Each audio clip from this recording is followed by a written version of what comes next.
And what's up, everybody? We're back with another episode of the Talking NASCAR podcast. This is Talking NASCAR podcast episode number 88. We're back today with Hitmaster himself. Hello. I'm on my phone, not on my computer. I told you guys he would return. Also, sorry the fact that it's going up a little late today. It's okay though. We're still here. But anyways, number 88. We're going to review the stuff that happened at Indianapolis Raceway Park and the Indianapolis Motor Speedway. A lot of stuff happened there this weekend for sure.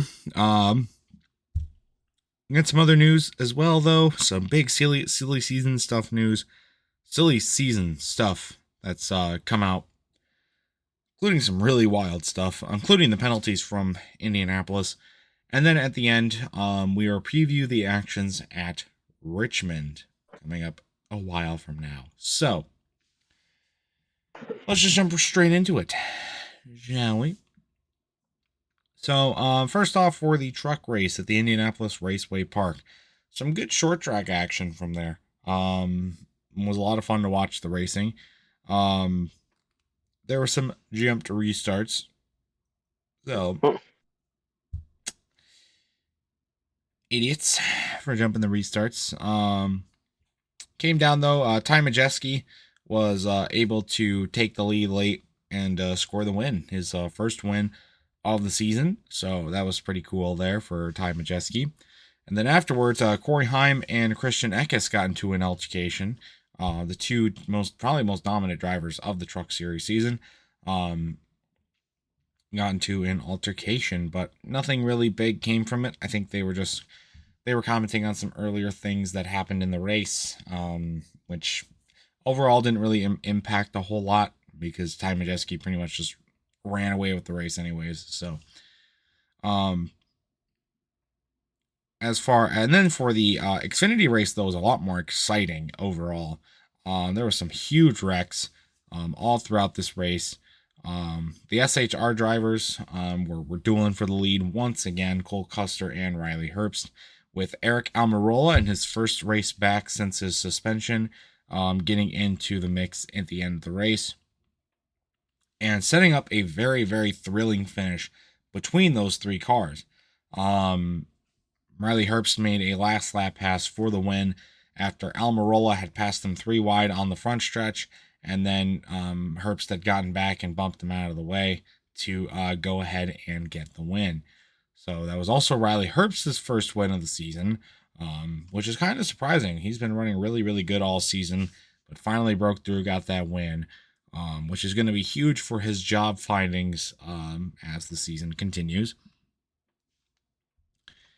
That was the Xfinity race. Two pretty good races so far. Xfinity, Trucks and Xfinity. But then we get to the Cup race. The return to the oval for the Cups. Oh boy. They had to ruin it. It was fuel mileage all day. It was like pretty much just a mirror image of the Pocono race. So that was awesome. Chase Elliott and Brad Keselowski both got really, really controversial penalties for merging on the track too soon. Which, here's my take on that. You don't merge onto the track early. The line is there. You know where the line is. Why are you running up onto the racing surface? There's no reason for that. You don't need to do that. What are you doing? Especially Chase Elliott, man. I picked him in fantasy this week, and he was going to get stage points, but then he got a freaking penalty for passing, going up on the track, Kevin LePage style. Whatever. Both drivers were able to somewhat overcome that, though.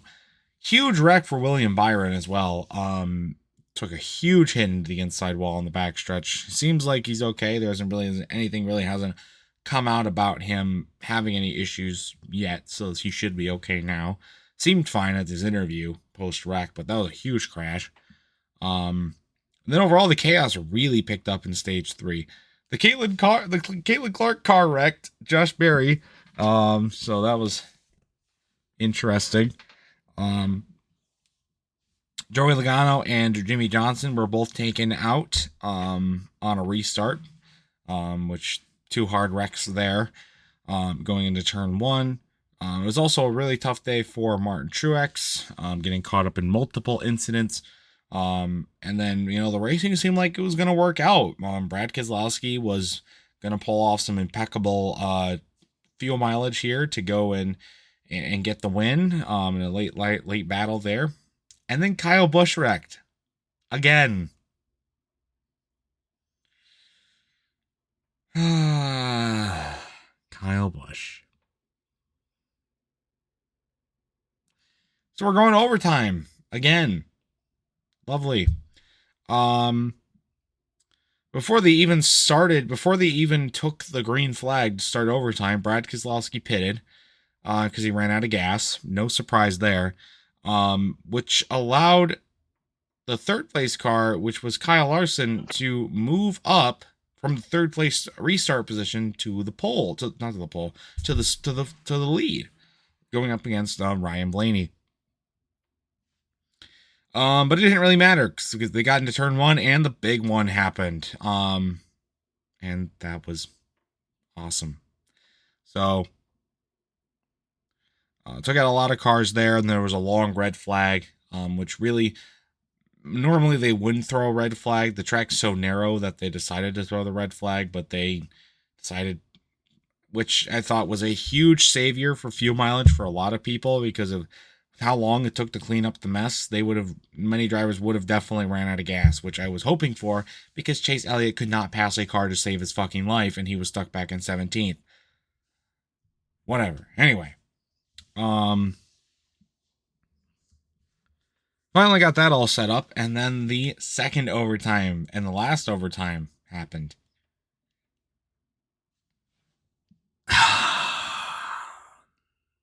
Up to this point, the racing was pretty good. Kyle Larson was passing all the guys that were trying to conserve fuel, because he had enough fuel, and he was slicing and dicing his way through the field, going on a huge tear. But it still looked like it was going to be a good finish between Keselowski, Ryan Blaney, and Kyle Larson. Then obviously the first overtime happened, but we still have a pretty good finish set up for second overtime, right? Wrong.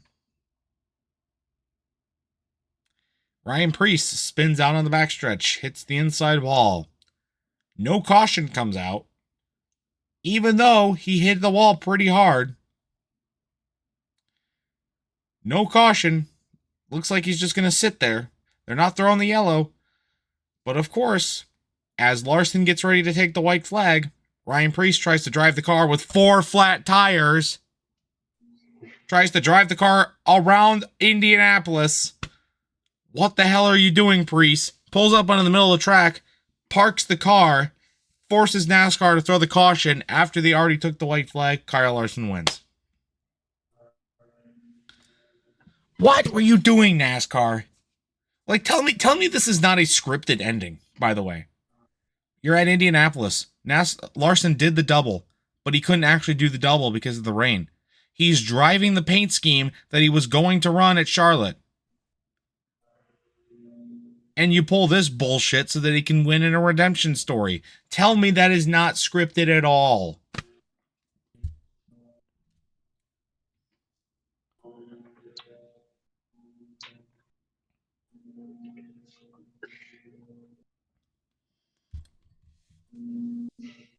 And Ryan Preece, what the hell are you doing?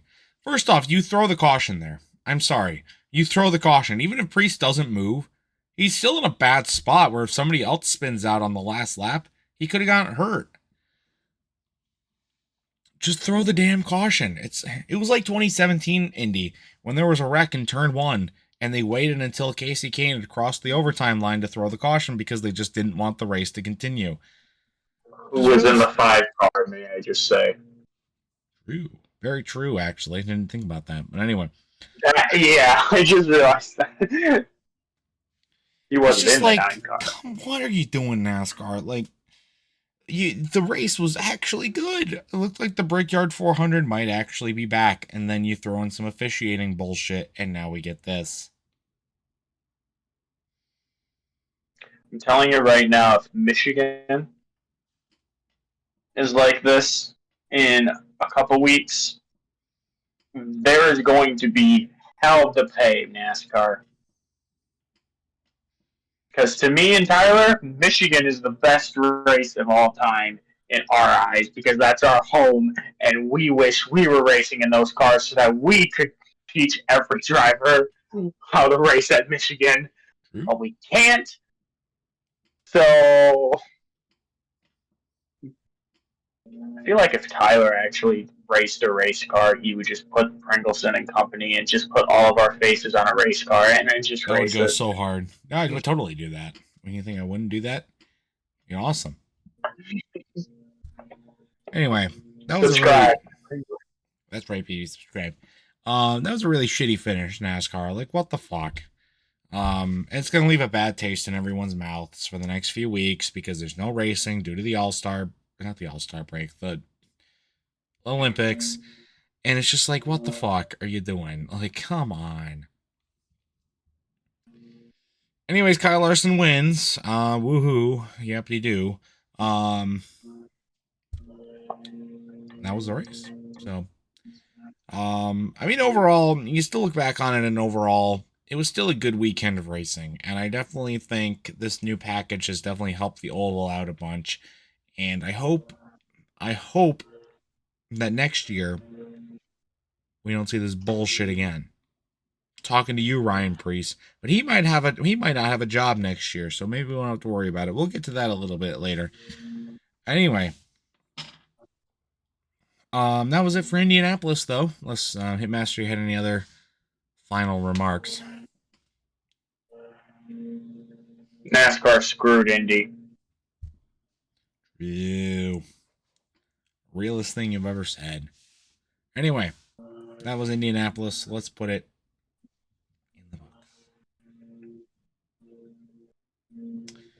book. There were a couple penalties post Indianapolis as well. For the Truck Series race, there were 2 from the 43 and 46 truck teams. They were each fined $2,500 for loose lug nuts. And the same penalty went to the Austin Hills team, the 21, for the Xfinity Series after they got fined $5,000 for loose lug nuts. So those are all the penalties from Indianapolis. Now we can get to some other news. Let's just do some of the regular silly season news first. So I talked about Ryan Preece not having a job next season. Well, that's because the 41 cars has a seat filled for next season. Which also means that the new Haas factory team will be using the 41 as their number in their cup organization. And the driver that will be in it, Cole Custer, baby, coming back to the Cup Series for the first time since 2020. He'll be in the 41 car. Going back, I think it's a good decision because he's been running really, really well for Xfinity program. But we know how his Cup stint went last time, so we'll see. Yeah. But this is big because Ryan Preece was the last driver to not have anything of the SHR Cup drivers to not have anything settled. So we kind of thought, okay, maybe they're going to try and give him a chance again at the 41 next season. He's gone. Not coming back. I highly doubt he's going to get downgraded to the Xfinity Series even. He could take Cole Custer's ride. But, there's still Riley Herbst. They could still use Riley Herbst, and they could just downgrade Ryan Preece to the 00, I guess. But, to me, I think Tony Stewart was the one who brought Ryan Preece in to SHR. So I think that Ryan Preece will not be in the new Haas factory team at all. I think that's a very likely outcome here. And, am I honestly surprised? Or do I honestly think that's a bad idea? No. He has been extremely underwhelming in the equipment. He's been by far, Chase Briscoe exists, I guess. But no, not. Well, at least Chase Briscoe won a race. Okay? Chase Briscoe's at least won. I guess Ryan Preece, yes, he's been the worst driver in this current era of SHR drivers. So not surprising at all, really. Um, the other big news for silly season was Corey LaJoy announcing, well, it was announced and then Corey LaJoy confirmed it. He is not coming back to Spire next season.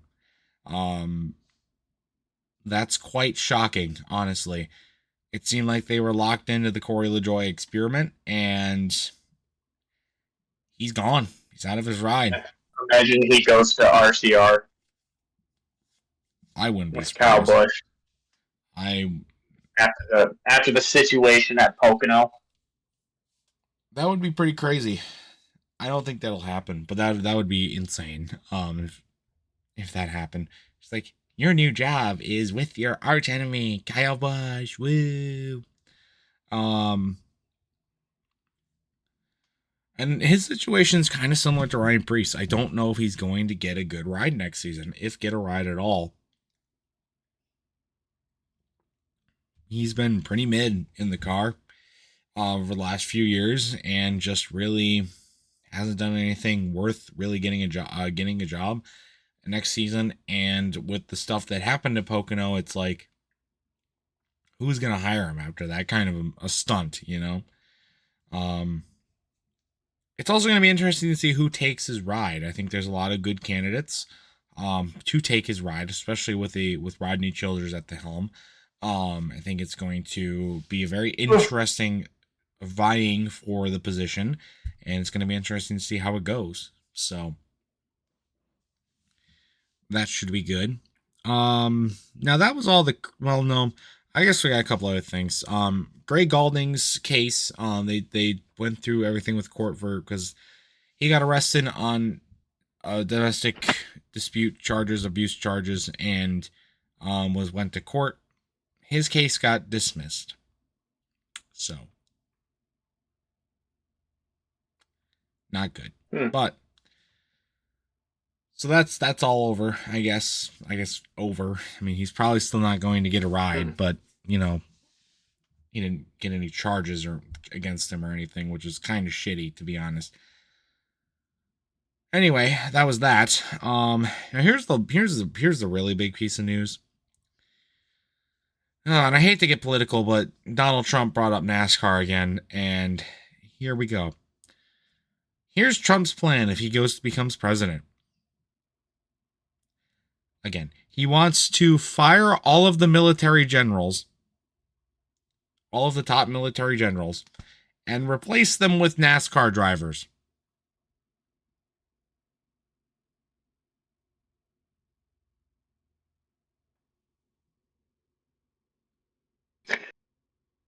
Make a gif about this. Just Tyler staring at the camera. Seriously. Now he's probably not, even if he does get reelected, which God help us if he does. I don't think he'll do that. But like the fact that he even brought it up in a semi-serious matter is just enough. It's just super concerning on its own. So, fuck you, Trump. That's all of the politics for this week. Let's move on. That's really all I had to say though for news. I mean, there wasn't a whole lot else going on, except for the silly season stuff.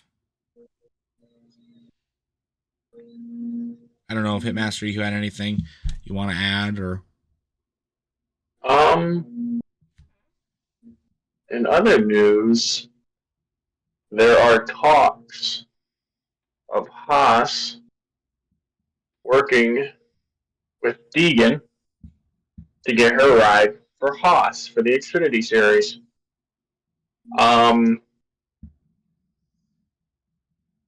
Do I think that's a good idea? No. Hell no. Hell no. And I'll tell you why. She only lasted in the Xfinity Series till the race before Chicago, which I don't remember what race that was. But she lasted that long. If you last that long,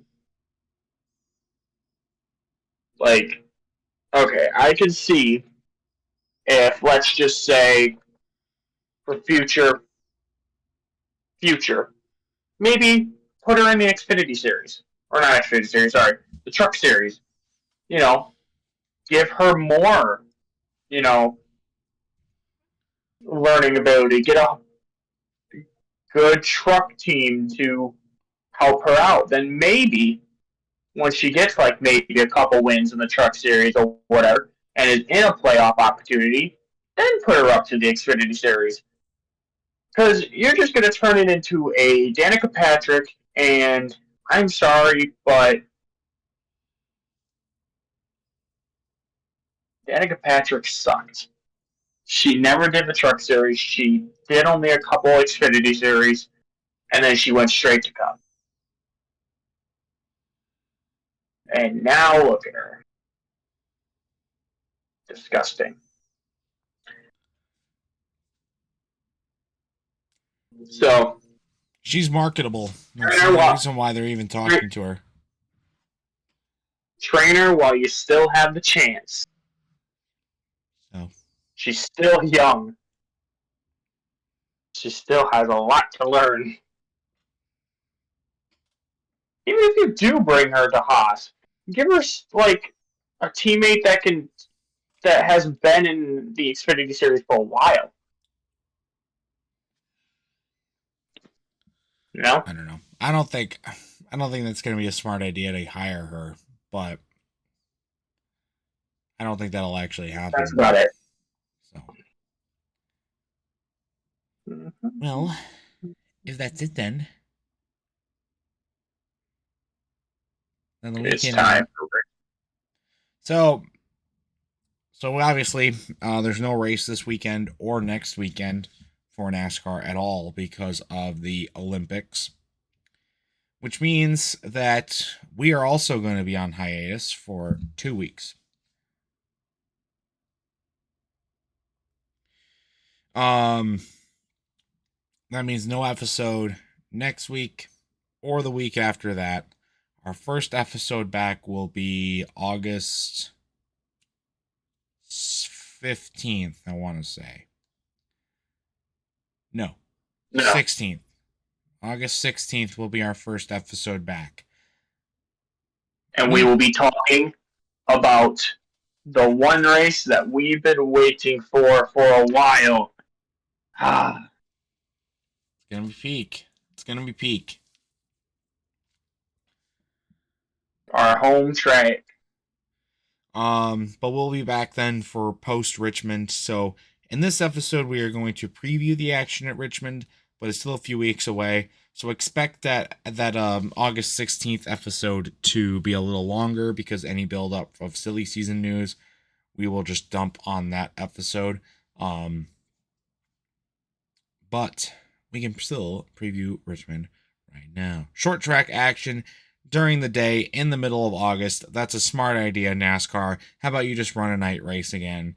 So it's, actually good short track racing. But you won't because you're too concerned about TV revenue. But anyway, I think only trucks and cups. Truck and cup only. Truck and cup. Xfinity's off again.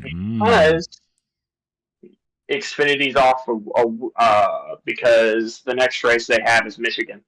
Oh, nice. Okay. So their first race back is Michigan.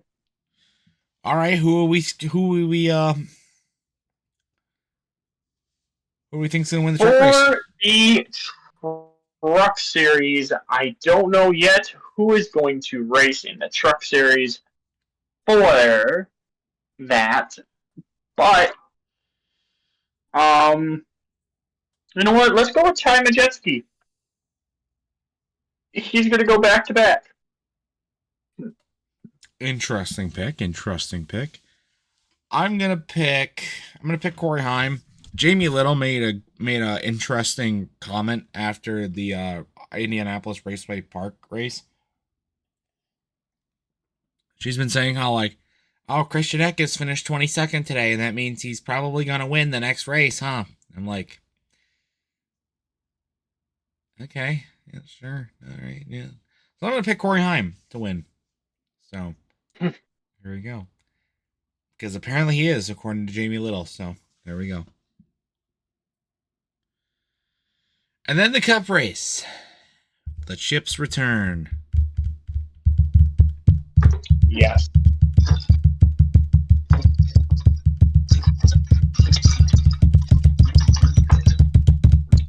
You get Ty Gibbs.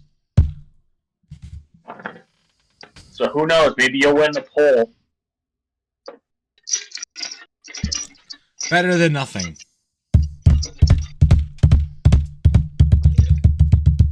And I will get Joe Gibbs driver, Christopher Bell. So we get both Joe Gibbs drivers. So interesting. Are you going to buy more chips at the MIS race so that we can have a larger variety of drivers? hopefully.